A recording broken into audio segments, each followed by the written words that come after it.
आसमान के नीचे एक छुपी हुई जादुई दुनिया थी, जहां हर परी का एक सपना होता था।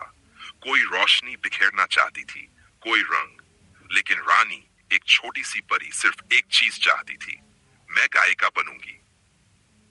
उसकी आवाज में जादू था। जब वह गाती, सितारे धीरे धीरे झिलमिलाने लगते, फूल खिल जाते और नींद में डूबी परी दुनिया जाग जाती। सब कहते, तुम्हारी आवाज में आत्मा का गीत है रानी। लेकिन रानी का सपना और भी बड़ा था। वह चाहती थी कि धरती के लोग उसकी आवाज सुने, उसके गीतों पर मुस्कुराएं, उसकी धुन पर जीने लगें। एक रात उसने आसमान की सीमा को पार करने का निर्णय लिया। अपना गीत लेकर धरती की ओर उतर आई। धरती पर सब कुछ नया था। शहर की सड़कों की रफ्तार, लोगों के चेहरे और दिलों में छिपा अकेलापन। रानी एक छोटे से कॉन्सर्ट हॉल में पहुंची। मंच के पीछे खड़ी होकर उसने अपने पंखों से जादू की हवा फैलाई और गाना शुरू किया। कुछ नहीं हुआ। लोग बेचैन हो गए, एक दूसरे को देखने लगे। एक बच्चा बोला, क्या चल रहा है? मुझे कुछ सुनाई नहीं दे रहा। रानी की आंखों में आंसू आ गए। वह समझ गई, उसकी आवाज सिर्फ परी लोक में सुनाई देती है। धरती के कानों तक उसकी आत्मा से भरी धुन नहीं पहुंच सकती।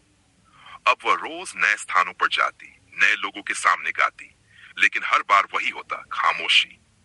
उसका सपना, उसकी चाहत धीरे धीरे टूटने लगे।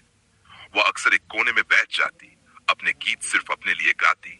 सिर्फ सितारे जानते थे कि उस पल भी एक परी गा रही है।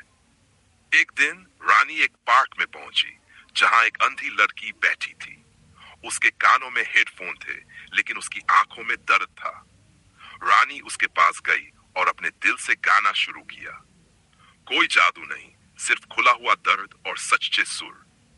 लड़की ने अपनी आंखों से आंसू पोंछे और धीरे से बोली, क्या तुम भी दुखी हो? रानी चौंक उसने पूछा, तुम्हें मेरी आवाज सुनाई दी? लड़की बोली, नहीं, लेकिन मैं उसे महसूस कर सकती हूँ। उस पल रानी को समझ आया, आवाज का सुनाई देना जरूरी नहीं होता। कभी कभी आवाज सिर्फ महसूस होती है।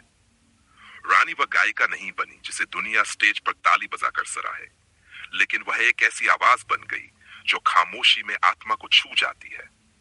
आज भी जब कोई उदासी में खोया होता है और हवा में हल्की सी धुन तैरती है, तो समझ लेना, परी रानी तुम्हारे पास है, अपनी वही आवाज लेकर जो दुनिया में खो गई थी, लेकिन दिलों में हमेशा के लिए रह गई।